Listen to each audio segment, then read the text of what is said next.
Property की खरीदो फरोख्त में बाज़ औक़ात ऐसा भी होता है कि टोकन देता है, फिर बयाना होता है। एक तो टोकन और बयाना जो है कानून की नज़र में क्या है, इसकी वजाहत कर दीजिएगा। और दूसरी, इसकी वजह से जो कबाहतें पैदा होती हैं, बहुत सारी लिटिगेशन शुरू हो जाती है। और बाज़ औक़ात ऐसा भी होता है कि अगर किसी ने बयाना लिया हो और वो अगले वादे के मुताबिक रकम पूरी ना दे सके, तो उसका बयाना भी सारा ख़त्म हो जाता है। और ऐसे बहुत सारे केसेस फिर अदालतों में भी आते हैं, लड़ाई झगड़े भी होते हैं। देखें, बयाना, इकरारनामा, मुआहदा बै, इकरारनामा, मुआहदा बै कुल्लुहुम ज़र समन, token, written token, undertaking for execution of agreement to sale, ये इसकी मुख्तलिफ शक्लें हैं। What is actually this is a agreement और suppose to be an agreement between parties कि वो एक डील करने जा रही है, उसकी टर्म्स एंड कंडीशंस आपस में तय कर रही हैं, वाइट पेपर पे कर रही हैं, जुबानी कर रही हैं, स्टैम्प पेपर के ऊपर कर रही हैं। इसकी कोई भी शक्ल हो सकती है। अब इसको करना कैसे चाहिए, ये सारी लीगल चीजें हैं जो मैंने आपको बयान की। इसको करते वक्त किन चीजों का ख्याल रखना चाहिए, हमारा मकसद तो आज डिबेट का यही है। अब टोकन नॉर्मली लोग करते हैं कि पहले उसके कागज चेक कर लें, उसके बाद एग्रीमेंट टू सेल किया जाता है। अब एग्रीमेंट टू सेल में कुल रकम कितनी है? हाँ, गवर्नमेंट ने एक चीज अच्छी की है इसमें।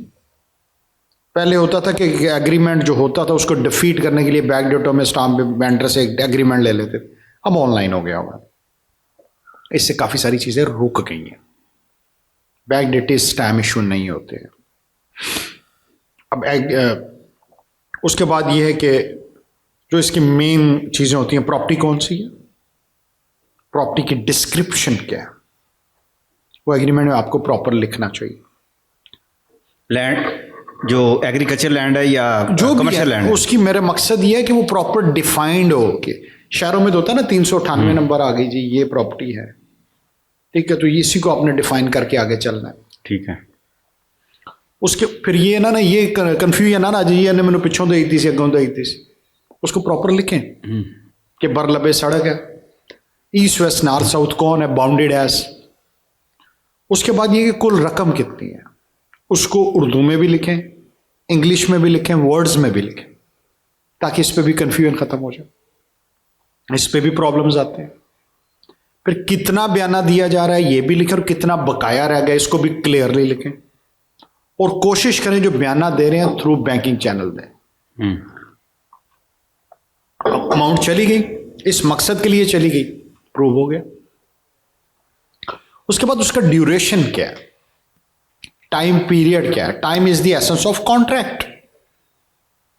वो टाइम भी लिखें, और उसकी जो आखिरी दिन बनता है कि जी ये 5 दिसंबर को ख़त्म हो जाएगा, ये 16 जून को ख़त्म हो जाएगा जी, वो आप प्रॉपरली लिखें। वहाँ एक एक चीज़ को उधर प्रॉपर डिफाइन करें। उसके बाद उस प्रॉपर्टी का मालिक कौन है, एक से ज़्यादा मालिक है, किस तरह वो मालिक है, थ्रू सेल डीड मालिक, थ्रू ट्रांसफर डीड मालिक है, ठीक है। ये आपने पहले लिखना है, इंतकाल वगैरह बाद में लिखने हैं, PT1 बाद में लिखना है, प्रॉपर्टी टैक्स के जो नंबर डालने, क्योंकि प्रॉपर्टी टैक्स एंड जो इंतकाल mutation is not an ownership. Ownership आपकी सेल डीड है, आपका ट्रांसफर लेटर है, या जो भी डॉक्यूमेंट है, इन सब चीज़ों को प्रॉपरली उसमें लिखा जाए। उसके बाद अगर वो पेमेंट टाइम पे नहीं देता तो क्या होगा, इसके कंसिक्वेंसेस क्या होंगे, क्या वो बयाना कॉन्फिस्केट किया जाएगा, जब्त किया जाएगा, ये आपने शिक अगर लिखनी है तो उस पर अमल होगा। अगर वो जिसने प्रॉपर्टी ट्रांसफर करनी है, जो उसका सेलर है, वो नहीं करवाता तो वो क्या जुर्माना देगा, या आपके बयान अगर वापस करता है तो क्या, जो लिखा होगा उस पर फिर अमल करवाया जा सकता है। देखिए, अगर जो चीज आपने नहीं ना लिखी हुई उसकी तो आप बात ही नहीं कर सकते, ठीक। जब आपने कोई चीज लिखी होगी कि इसके कंसिक्वेंस लिखे होंगे तो उसकी बात की जा सकती, उससे पहले इसकी बात ही नहीं की जा सकती, ठीक। उसके बाद दोनों पार्टियां अपने दो दो गवाह डालें। ये सबसे बड़ी कमी होती है किसी भी डॉक्यूमेंट।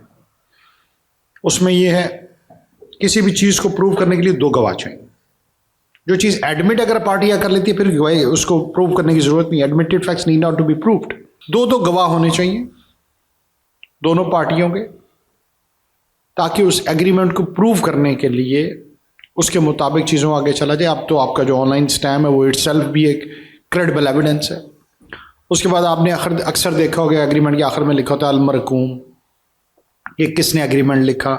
तो ये सारी चीज़ों को जो जो टर्म्स एंड कंडीशंस आप चाहते हैं अपने आप को सेव करने के लिए, तो उसको क्लियरली उसमें मेंशन कर दें, फिर उस पर इम्प्लीमेंट होगा और साइन और अंगूठे दोनों पार्टी। जब बंदा बयाना ले लेता है 50% ले ले 40% ले ले जितना भी लेता है, उसके बाद इकरारनामा लिख के देते हैं और उस इकरारनामे के अंदर आप पोजेशन तो नहीं देते ना कि दे देना चाहिए? वो भी आपकी मर्जी है। That is a mutual agreement between parties कि उन्होंने पोजेशन देना है या नहीं देना। अगर पोजेशन दे रहे हैं तो फिर सेलर जो है वो एट रिस्क लाजमी तौर पे चला जाता है, उसको चाहिए। नॉर्मली ये होता है कि जिसमें ज़्यादा बयाना दिया जाता है 70, 80, 90% उसमें कब्जा दे दिया जाता है कि उसके पास भी तो कोई चीज़ नहीं है ना, पीस ऑफ पेपर है ना, मलकियत है ना कब्जा है, दो ही चीज़ें। फिर उसको भी प्रॉपरली लिख रहे हैं कि कब्जा हवाले कर दिया, अगर इतने दिन में नहीं किया तो ये कब्जा वापस करेगा। तो इस तरह से चीज़ों को जो है प्रॉपरली फॉर्मुलेट किया जाए, फिर चीज़ें जाके। इसमें गवर्नमेंट को कुछ सिस्टम बनाना चाहिए ताकि ये भी शफाफ हो। बहुत सारे सिविल केसेस के अंदर ऐसे मुकदमा की भरमार है। गवर्नमेंट ने जो अप्रिशिएट करना चाहिए, rather to criticise government every time, कि जो मैंने आपसे पहले कहा ऑनलाइन सिस्टम इन्होंने बनाया वो उसने काफ़ी सारी कबाहतों को ख़त्म कर दिया। इसके अलावा जो सीएलडी डायरेक्ट शुरू हो गया थ्रू आपके बायोमेट्रिक सिस्टम, उसने भी आपकी बेहतरी लाई है। हाँ, एक चीज़ बड़ी इंपॉर्टेंट है इसमें, एग्रीमेंट की कंपलसरी रजिस्ट्रेशन होनी चाहिए। जिस तरह ये थानों में अब नहीं शुरू हो गया हुआ कि वो किराया वाले ने जाके तस्वीरें उतरवानी है और उस पर कोई फीस ना रखी जाए और आसान तरीका रखा जाए। स्टैम्प पेपर आजकल आप 3,000 का करें, उसका 10,000 करके तो आप उसकी रजिस्ट्रेशन साथ शुरू कर दें कि हर डॉक्यूमेंट जो एग्रीमेंट हो रहा है वो अगर कोई रजिस्टर करवाना तो चाहता है, जिस तरह सेल डीड वहाँ से जाकर रजिस्टर्ड करवा ले, फिर इन चीज़ों में मज़ीद शफाफियत आ जाएगी, मज़ीद कमी आ जाएगी। बयाना जब्त करने की बात की गई थी, इस पर कानून क्या कहता है कि बयाना जब्त हो सकता है? देखिए, that is a terms and condition, any term and condition which is executed between parties, जिस पर दोनों एग्री हैं, दोनों राजी हैं, अगर वो प्रॉपरली टाइम पर पे नहीं करता तो उसका वो बयाना जब्त कर सकता है। अच्छा, कई दफ़ा तो ऐसा भी होता है कि एक बंदे ने ज़मीन बेची और उसको ख्याल आया मैंने तो बड़ी सस्ती ज़मीन बेच दी है, बयाना वो ले चुका है, क्या करना चाहिए उसको? देखें, दिस इज़ नो ग्राउंड। इसमें इंडियन लॉज भी हैं। अभी हमने एक रीसेंट केस भी किया था, उस बंदे ने आके ग्राउंड यही ली कि एग्रीमेंट तो मैंने किया पर मैं ज़मीन सस्ती बेच बैठा, विच इज़ नो ग्राउंड। ठीक है, अगर आप उसकी रीज़न ये है कि ये मोबाइल है मेरे पास, मैं 10 रुपये का बेचूँ या 50 का बेचूँ, मगर जब आपने साइन कर दी एग्री कर गए उसके बाद आप उससे बैकआउट नहीं कर सकते। ठीक है, आप बाउंड है उस चीज़। ठीक है, इस ग्राउंड के ऊपर आप इनकार नहीं कर सकते ज़मीन देने से। अच्छा, कई बार तो ऐसा होता है कि बंदा खुद अपनी प्रॉपर्टी खुद सेल कर रहा होता है, लेकिन जब वरासत में हो, जैसे बाप की तरफ से हो, माँ की तरफ से हो, 5-6 बहन भाई हों और कोई एक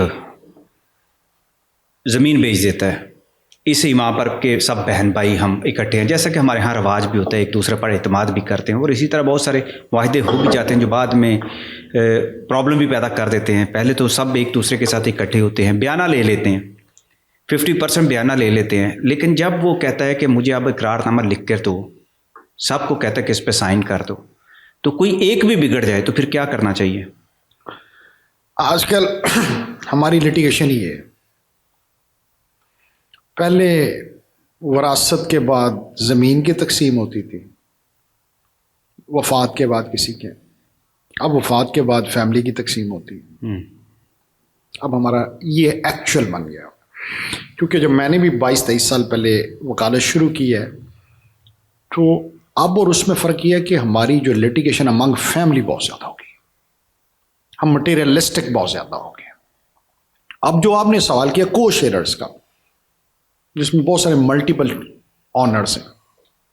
देखिए आप अब अगर मैं उसमें 6 लेट सपोज को ऑनर्स हैं, तो मैं तो अपना हिस्सा ही बेच सकता हूँ, बाकियों को तो नहीं बेच सकता। ठीक है, मेरे पास कोई इख्तियार नहीं कि मैं उससे लेके दूंगा, जो अक्सर साइन कर देते हैं कि इस वक्त हम 4 साइन करें, बाकी दोनों से हम ले देंगे। नो, अगर आपने लेनी भी है तो 6 के 6 बंदों को ऑन बोर्ड करें।